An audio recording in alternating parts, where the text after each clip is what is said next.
Bonjour et bienvenue dans votre magazine de l'innovation où chaque jour je vous propose avec mes invités d'interroger l'actualité du numérique. Aujourd'hui, je commencerai par un challenge qui a été lancé auprès des startups pour rendre les places financières vertes et durables. Alors équation complexe, mariage de raisons, la finance est-elle l'avenir de la planète et vice-versa? Ce sera l'interview d'Anne-Claire Roux, directrice générale de Finance for Tomorrow. Ensuite, Victor Sicora nous présentera les news vues par le prisme des réseaux sociaux. Et puis, le cœur de cette émission sera consacré à la data, au service de la performance dans le sport. Pour en parler, j'ai convié un double champion du monde de pentathlon, le directeur technique national de la Fédération française de triathlon, un chercheur qui travaille sur les performances des sportifs de haut niveau et le data analyst de l'équipe française d'une compétition de voile internationale très technologique. Enfin, en conclusion de cette édition, le coach Startup sera de retour pour nous délivrer de nouveaux conseils.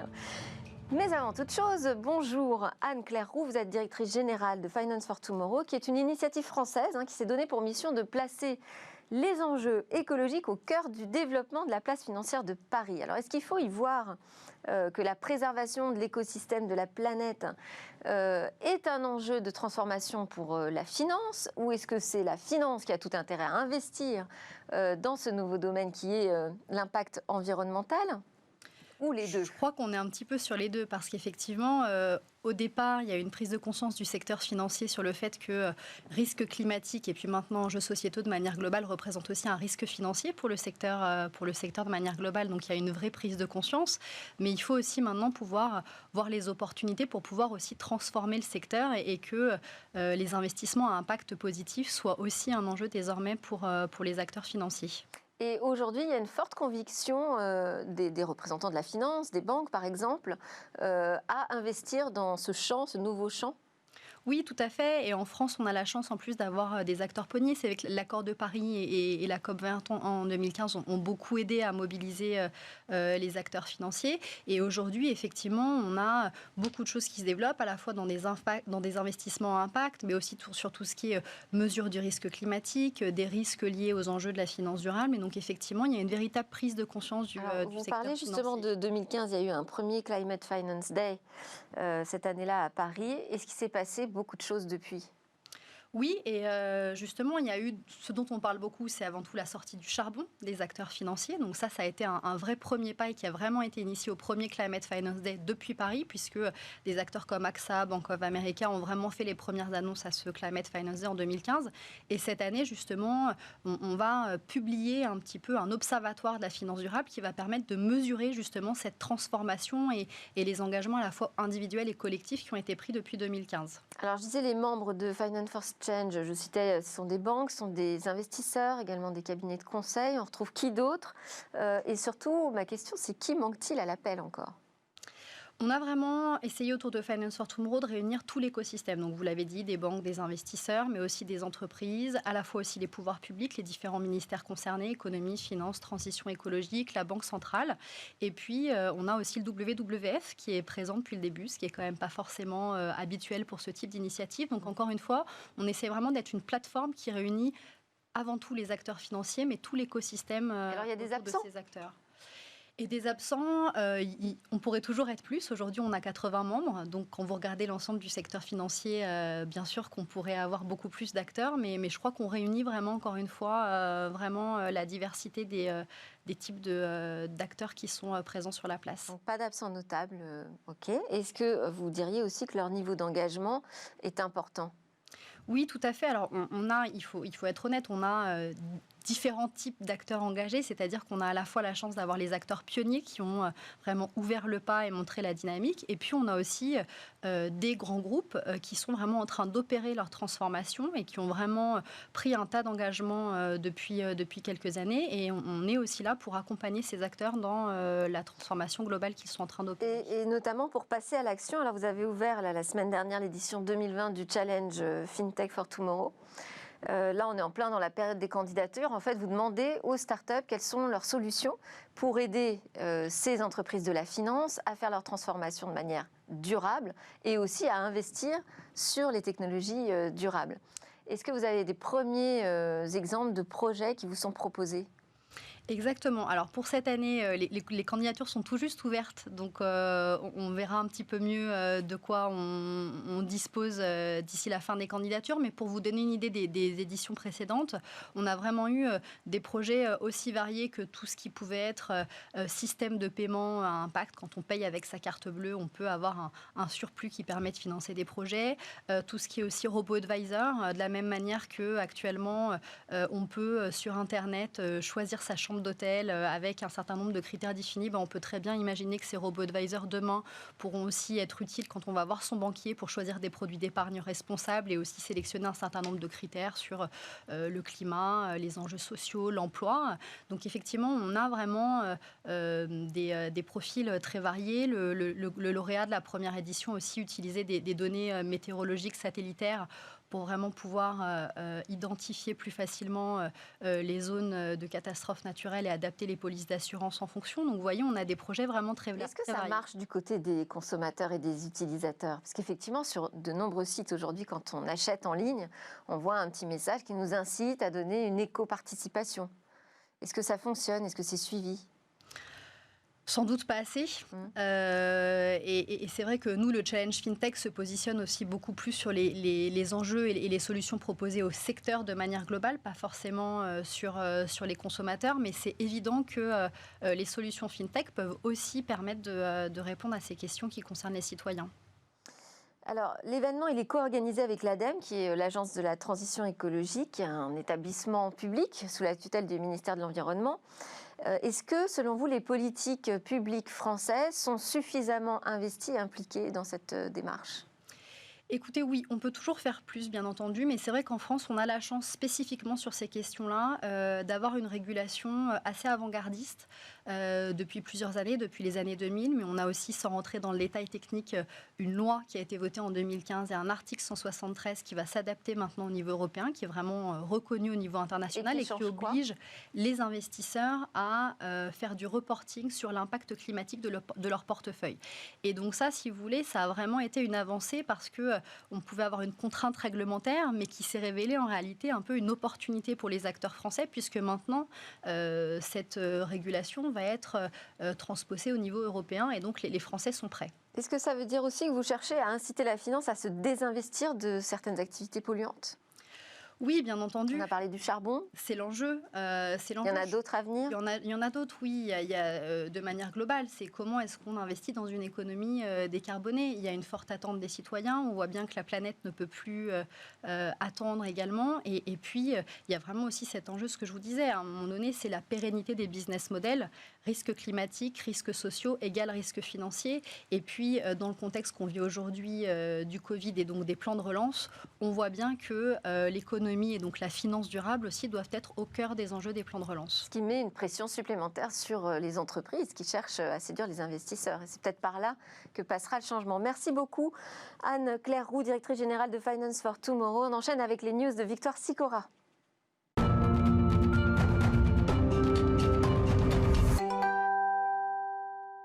Bonjour Victoire, quels sont les posts qui ont retenu votre attention ? Alors sur Twitter, Delphine, c'était absolument impossible de passer à côté du feuilleton TikTok. Ça a commencé vendredi soir avec le communiqué du secrétariat d'État au commerce américain. Un communiqué qui interdisait l'utilisation de TikTok et de WeChat sur le sol américain à partir de dimanche. La raison, vous la connaissez, ce sont les liens supposés entre ces applications et le pouvoir de Pékin. Une vague de contestation s'est immédiatement créée sur les réseaux sociaux autour du hashtag WeAreTikTok. TikTok a dans la foulée publié une vidéo de Vanessa Papas, la CEO de TikTok par intérim. Dans cette vidéo, elle se veut rassurante et promet que TikTok va trouver une solution pour héberger le contenu créatif de ses utilisateurs américains. Nous sommes tous ensemble dans cette épreuve et nous ne faisons que commencer. Nous sommes là pour rester, un message visionné plus de 300 000 fois. TikTok a finalement réussi à trouver un deal avec Oracle et Walmart. Oracle deviendrait le fournisseur de cloud et de technologies de confiance. Walmart, de son côté, se transformerait en fournisseur de services. Les internautes n'ont pas hésité à exprimer leur joie ainsi que leur soulagement. Trump a offert un répit d'une semaine à TikTok. On continue avec une app.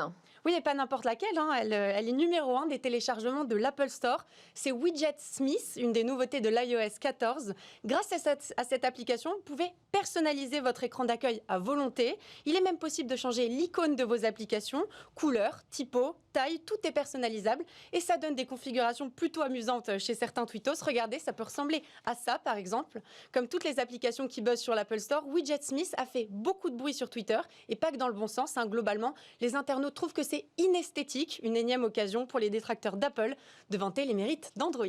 Vous vouliez nous montrer une vidéo ? Oui, sur cette vidéo, vous pouvez voir la manière dont Facebook envisage le télétravail. Et le moins qu'on puisse dire, c'est que c'est innovant.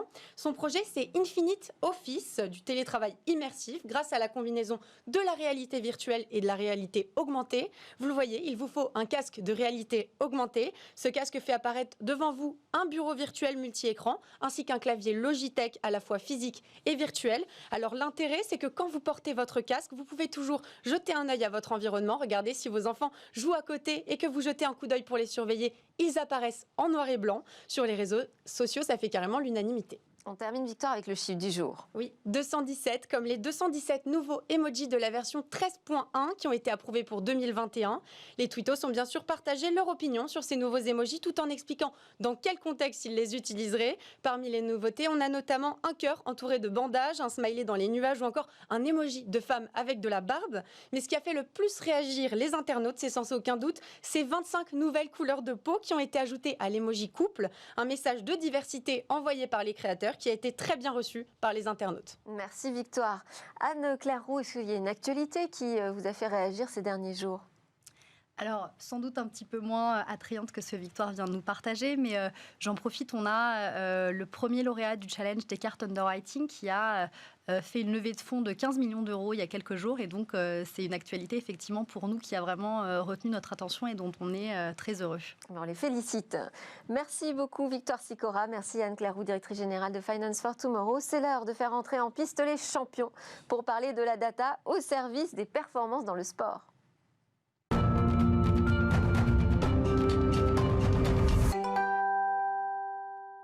On démarre la semaine avec du sport. Alors, je suis très heureuse d'accueillir Benjamin Maz, directeur technique national de la Fédération française de triathlon, ex-data analyst, et Nicolas Bourdillon, directeur de la recherche chez Bicare, qui est une société lausannoise, vous arrivez de Lausanne, qui développe un outil de suivi et d'amélioration de la santé et des performances des sportifs. Elle s'appelle, cette solution, InCorpus. Nous aurons également par téléphone David Ray, data analyst de l'équipe française Sail GP, et puis aussi par Skype. Alors je suis très heureuse d'accueillir par Skype un sportif au palmarès impressionnant, Valentin Belot, double champion du monde individuel de pentathlon moderne, qui va partager son expérience et son regard sur l'arrivée de toutes ces technologies dans le sport. On va commencer ensemble, Benjamin Maz.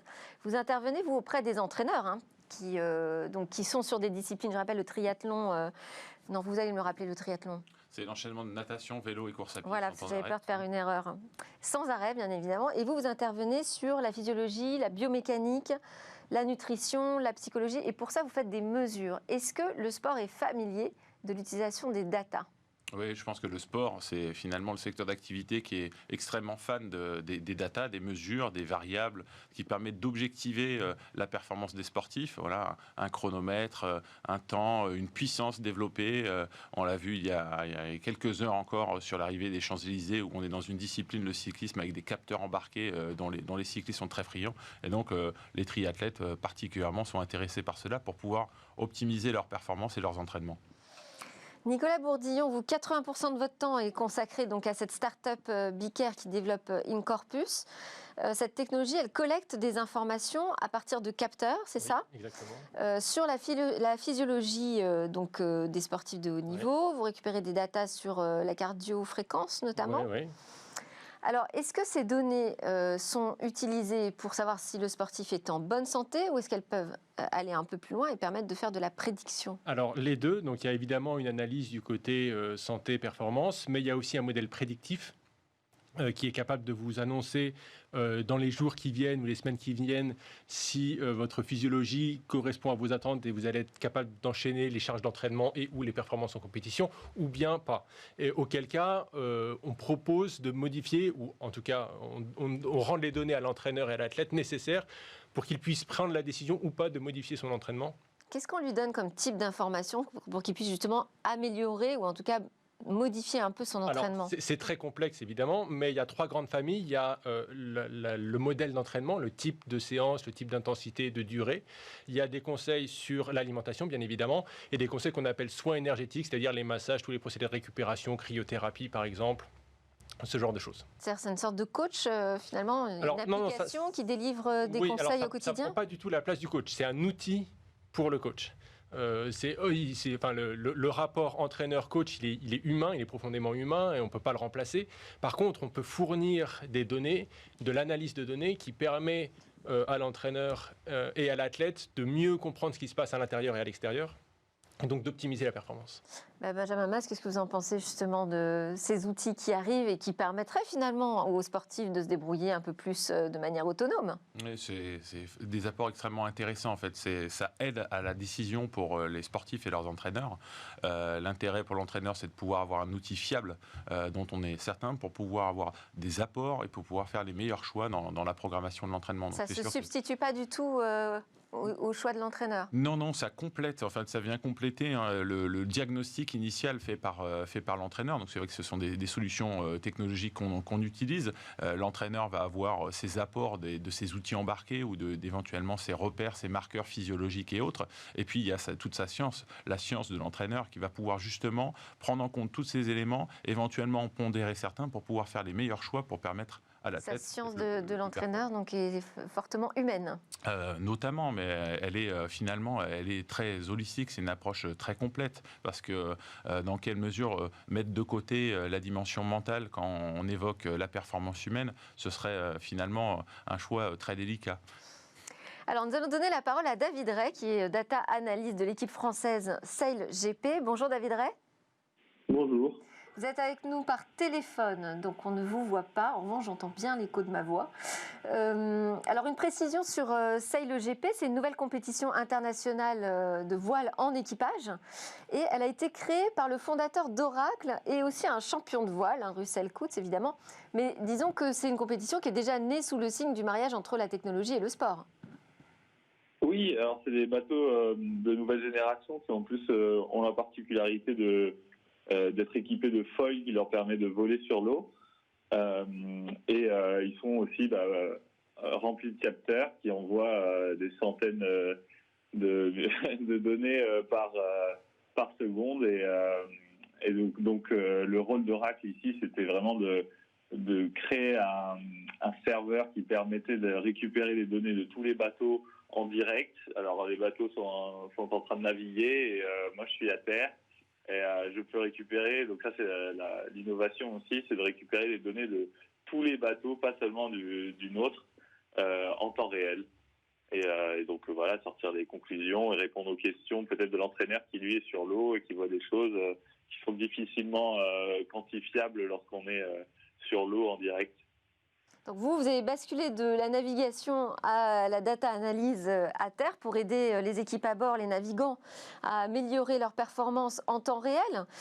Si vous avez accès à l'ensemble des données disponibles sur les bateaux en compétition, comment est-ce que ça peut rester un outil justement de concurrence et de performance ? Oui, alors le souci ici, c'est que la data, il y en a beaucoup et parfois beaucoup trop. Et justement, le fait de bien s'en servir, bien se servir de la data donne un avantage compétitif à l'équipe. Donc c'est vraiment si les équipes s'organisent bien et réussissent à tirer le profit ou mieux le profit des datas que les autres équipes, on peut gagner un avantage sur eux. Donc c'est vraiment, je pense, c'est une opportunité pour gagner par rapport aux autres. Et combien de données sont collectées pendant les courses ? C'est une très bonne question. On parle en centaines, en milliers, en millions ? Ah oui, on parle en milliers. Il y a des capteurs qui envoient des données, peut-être 50 données par seconde. Il y a vraiment tout est instrumentalisé avec chaque angle, des angles d'incidence des foils, les vitesses, il y a des stations météo. Il y a vraiment tout qui est instrumentalisé, donc c'est très facile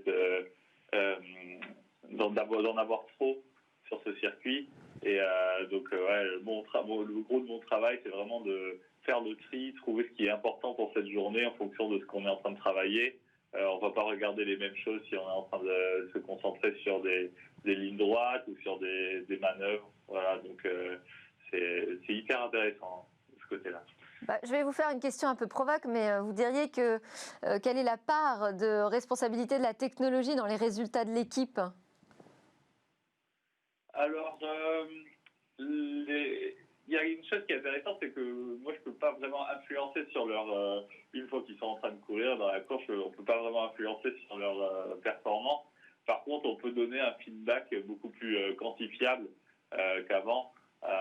Donc, ça leur permet, une fois à terre ou juste après une manœuvre, une fois qu'ils sont en mer, de s'améliorer ou peut-être de leur donner une piste pour qu'ils trouvent des choses à améliorer. Donc c'est vraiment, je pense que ça va vraiment l'un dans l'autre.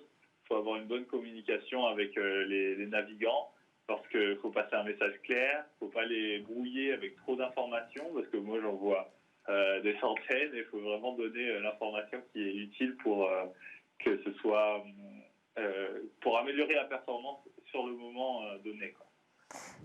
Il y a un autre partenariat technologique sur SailGP, c'est avec Acronis qui propose une expérience immersive pour les fans. Il y a de la reconnaissance vocale, de la traduction qui fait qu'on a l'impression de vivre avec l'équipage à bord. Et Oui. Acronis, c'est un fournisseur de cybersécurité. Alors, ça veut dire qu'on a là une solution complète, en fait. On a une solution de collecte de données, d'analyse, d'expérience immersive pour les fans et de sécurité. C'est ça. Disons que les data, il y a vraiment deux domaines. Il y a le domaine qui est destiné à la performance, donc là où moi j'interviens le plus, et on va faire des visualisations, des graphiques, on va essayer de parler avec les navigants surtout, et les data après au service de téléspectateurs, d'essayer d'immerger le spectacle, de créer un vrai package. Et c'est là où Acronis vient compléter le travail. Bon, merci beaucoup David Ray, data analyst de l'équipe SailGP. Est-ce qu'en plateau vous avez une réaction là à ce que vous venez d'entendre ? Oui, bien sûr. Il a dit des choses très intéressantes. Oui, il a dit des choses très intéressantes. C'est l'importance de la donnée. C'est-à-dire que des données, il y en a plein, des capteurs, il y en a partout. Mais ce qui est important, c'est de savoir la traiter, la filtrer, l'analyser pour la rendre pertinente. Et finalement, la valeur de cette donnée, avec les enjeux financiers et de performance du sport aujourd'hui, devient fondamentale. C'est-à-dire que la donnée a presque autant de valeur que finalement le prix du bateau, le prix du dernier vélo, etc. etc. Voilà, c'est ce que j'ai trouvé très intéressant dans son propos, c'est que c'est la valeur de la donnée et de son analyse qui peut faire gagner ou pas, et donc donner un avenir à une équipe ou non. Bon, alors on va faire entrer en piste notre champion, Valentin Belot, sacré champion du monde pour la première fois en 2016, la deuxième fois en 2019. Je rappelle le pentathlon moderne, alors j'ai pris des notes parce que moi je ne connais pas très bien le sport. C'est une épreuve sportive qui se déroule sur une journée qui est constituée de 5 disciplines, l'escrime, la natation, l'équitation, le tir au pistolet et la course à pied. Quand même très impressionnant. Valentin Belot, bonjour. Bonjour. Ravi de vous avoir en Skype avec nous. Est-ce que vous utilisez les technologies pour vous préparer et si oui, depuis combien de temps ? Oui, j'utilise les technologies connectées depuis maintenant 5 ans.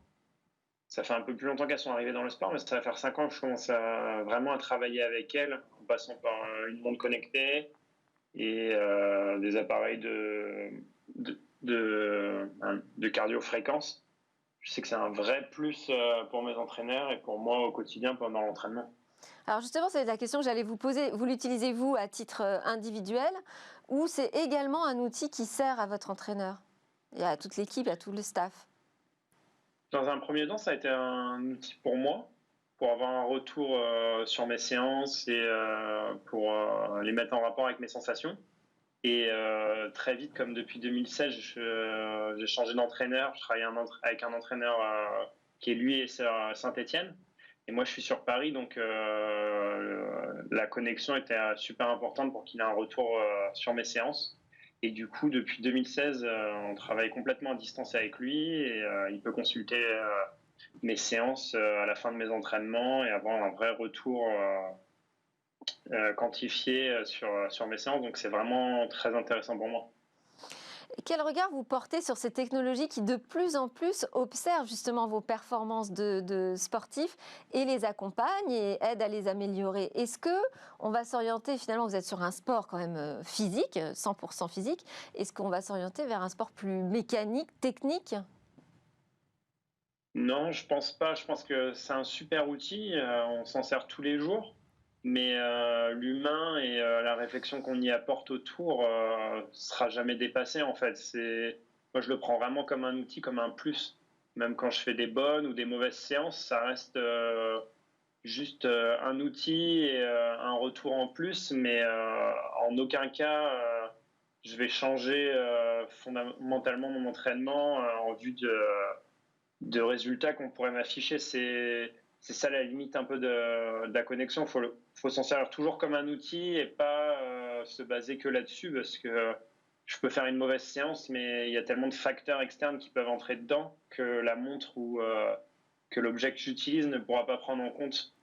Voilà, c'est un équilibre, mais c'est intéressant de s'en servir. Ouais. Et vous avez l'impression d'être suffisamment équipé en tech? Est-ce qu'il y a des sportifs qui le sont davantage? Je ne sais pas, peut-être des nations ou des disciplines qui profitent encore plus de l'apport des techs dans le sport? C'est vrai que toutes les disciplines très sportives, on l'a vu comme avec le triathlon, où ils sont connectés sur le vélo, ils vont être connectés un peu sur toutes leurs épreuves. Nous, au niveau de l'équitation, on n'est pas encore connectés. En escrime non plus. On peut avoir un retour sur notre fréquence cardiaque, mais ça va s'arrêter là.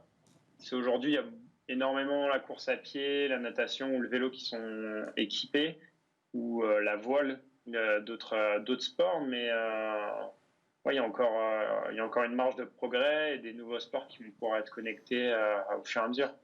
Benjamin Mas, vous êtes d'accord avec ça? Vous êtes sur une discipline de triathlon qui est particulièrement bien fournie en tech? Oui, après, je pense que c'est sans comparaison possible avec les sports motorisés. Je pense forcément à la Formule 1, MotoGP. On le voit avec l'exemple tout à l'heure de la voile. C'est pour ça que je faisais cette comparaison. Est-ce que ça va devenir comme un sport mécanique finalement? Si on a les bons outils, on a les bonnes performances. Je pense que l'un des facteurs clés, c'est aussi la finance, l'argent qui est éventuellement mis sur ces sports. On ne peut pas comparer les budgets en Formule 1 avec des budgets en triathlon ou ne serait-ce qu'en cyclisme, mais on voit que tout l'intérêt de l'apport de ces datas, de ces éléments pour aussi animer la communication autour de ces épreuves. C'est très plaisant de voir sur le Tour de France les écarts en temps réel entre les athlètes, éventuellement la puissance qui est développée, la pente, etc. Donc ça, c'est vraiment un apport très très ludique pour pouvoir aussi ouvrir le champ des possibles en termes de communication et de marketing.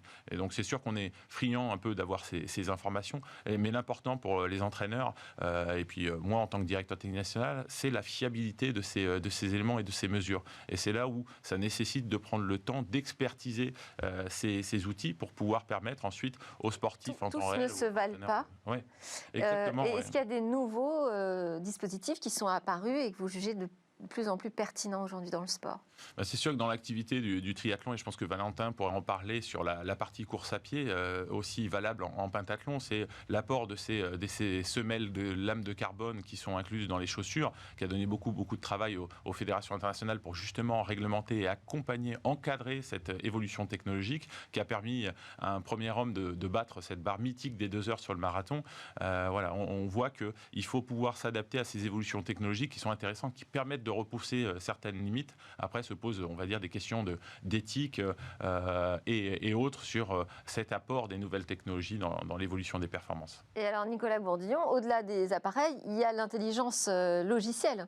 Est-ce que finalement, c'est pas là-dessus qu'on travaille le plus en ce moment? Absolument. On dit on a beaucoup de data, on a des appareils qui sont assez largement diffusés aujourd'hui, mais l'intelligence du calcul, on en est où là-dessus? Oui, l'intelligence du modèle, mais elle évolue tous les jours et très vite.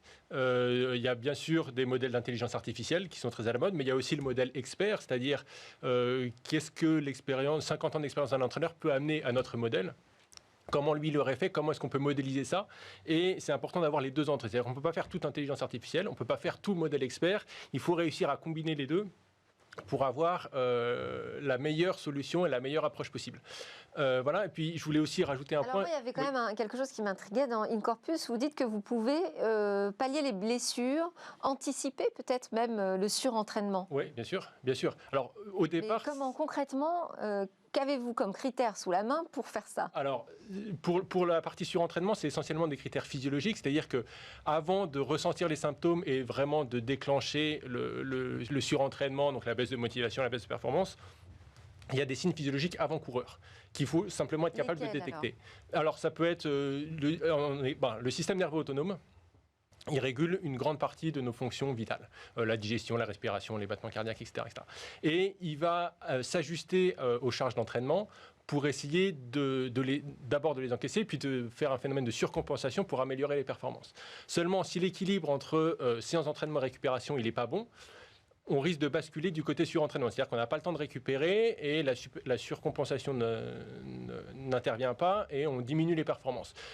C'est un processus qui peut être normal sur quelques séances, mais pas à long terme. En quel cas, on tombe dans le surentraînement. Et en fait, InCorpus, à partir de données physiologiques... Et qui dit surentraînement, dit blessure. Alors, ça augmente bien sûr le risque de blessure. Plus il y a si on prend les sports collectifs, plus les matchs sont répétés, plus la performance est intense, plus le risque de blessure augmente.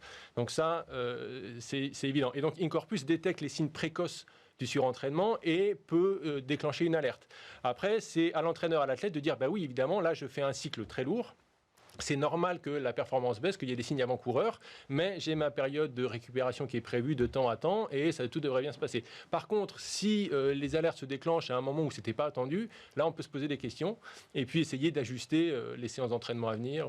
Et alors concernant les blessures, vous dites pallier les blessures, c'est-à-dire pallier, les prévenir ou essayer de les anticiper, c'est-à-dire lever pareil une alerte quand il y a le risque est accru, le risque de blessure est accru sur la période. Mais là, c'est-à-dire vous allez, il y a des scans vraiment corporels, de tous les muscles? Alors, oui, il y a plein de formes de blessures. Bien sûr, la plus spectaculaire et celle qu'on voit le plus souvent, c'est la blessure physique sur un muscle ou un os. Une déchirure. Une déchirure, quelque chose comme ça. Mais c'est pareil.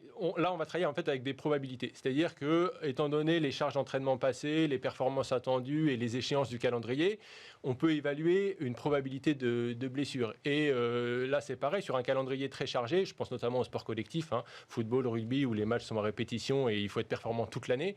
On va dire, est-ce que je ne ferais pas mieux d'économiser tel et tel joueur sur tel match pour le garder pour celui-là, pour éviter un risque de blessure trop élevé? Parce que une blessure sur un joueur... Vous fournissez un outil statistique à l'entraîneur pour faire ce choix. Statistique, pas seulement statistique, mais entre autres statistiques. C'est-à-dire que sur la prévention de blessure, on ne peut pas dire à telle minute, telle seconde, il va se casser la jambe. Ça, évidemment, ce n'est pas possible. Par contre, on peut évaluer un risque global de blessure. On a toujours Valentin Belot avec nous par Skype. Est-ce que vous faites attention à ça? Parce que un sportif a l'habitude finalement de s'écouter, d'écouter son corps. Est-ce que vous faites aussi attention à ce que vous délivre les datas sur votre entraînement? C'est sûrement, c'est un retour surtout qui est assez stimulant. C'est vrai qu'on doit progresser et qu'on voit que sur les retours qu'on a avec nos applications, on progresse. C'est stimulant, c'est motivant. Mais ça reste des informations qu'on traite, mais parmi d'autres. Et c'est là-dessus que je garde toujours ma distance avec les objets connectés. On travaille avec, c'est un super outil, il progresse de jour en jour. Mais notre lecture humaine qu'on a dessus à chaque fois est là est la plus importante, parce que oui, on en revient sur des jours quand on fait des cycles d'entraînement, la montre va pas comprendre forcément pourquoi il y a plus de fatigue générée et du coup elle n'aura pas la bonne lecture instantanée. Donc ça s'améliore, ça progresse, mais après pour qu'elle ait la meilleure lecture, il faudra être connecté 24 heures sur 24 et c'est pas mon cas aujourd'hui. Donc alors, je ne sais pas si vous voilà avez la vu, limite un peu de la connexion pour nous. Il y a Intel qui a annoncé pour les Jeux Olympiques qui sont repoussés qu'il allait utiliser le tracking des athlètes en 3D, notamment pour l'athlétisme. Grâce à l'intelligence artificielle, on va avoir un système de multicaméra qui va permettre d'analyser les mouvements des athlètes de manière extrêmement précise, et on pourra afficher en fait ce mouvement 3D en surimpression de sa course. Ça, ce sont des outils qui vous intéressent, mais comment on fait pour y avoir accès? Est-ce qu'il y a un accès simple pour les sportifs français à ces technologies qui sont quand même assez onéreuses? J'ai pas entendu le début de votre Valentin question. Belot. Désolé. Ah bah non, mais c'était pour savoir si finalement vous aviez le sentiment qu'en France on avait un accès possible, simple, aux technologies qui sont très onéreuses, comme par exemple l'analyse en 3D d'une course d'athlétisme. Ça arrive progressivement. Après, ça va être aussi en fonction des budgets qu'ont les lieux d'entraînement dans lesquels on s'entraîne. Je sais que nous, sur l'INSEP, encore, cette lecture 3D, on ne l'a pas totalement. Après, je sais qu'il y a un bâtiment de recherche qui travaille là-dessus. Mais il ne nous est pas encore proposé comme lecture. Il y a plein d'autres systèmes qui nous sont proposés, mais je sais que l'INSEP veille aussi avoir vraiment testé de fond en comble tous ces appareils avant de les tester sur nous, sportifs de haut niveau.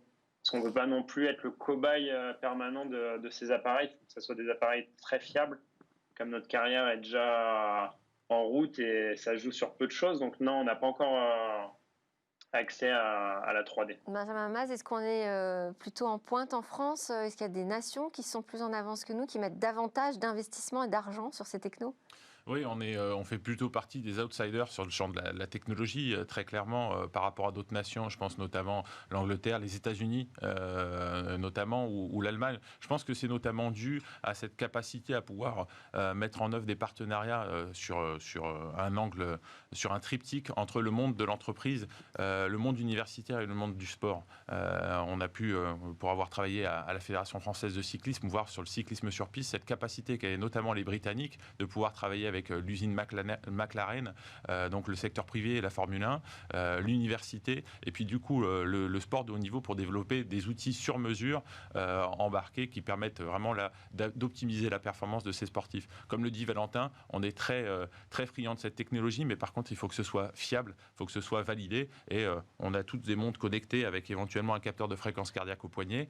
Je serai à 52 pulsations minutes avec vous, en votre présence sur ce plateau. On sait que c'est une fiabilité qui est finalement qu'on peut questionner par rapport à un matériel par exemple médical utilisé par des cardiologues. Forcément, un petit outil connecté comme cette montre ne peut pas être aussi fiable qu'un matériel de pointe au niveau de la cardiologie par exemple. Et c'est pour ça qu'il faut toujours garder. On a tendance à dire que les datas, elles donnent des tendances, mais c'est pas elles qui doivent gouverner toutes les décisions dans le champ du sport en tout cas. On a bien entendu, nous ne sommes pas des cobayes de la part de Valentin Belot, double champion du monde individuel de pentathlon moderne, qui était avec nous ce matin. Benjamin Maz, DTN de la Fédération française de triathlon, et Nicolas Bourdillon, chercheur, directeur de recherche chez Biker. Merci beaucoup pour vos interventions et vos éclairages. Juste après la pause, nous avons rendez-vous avec le coach Startup.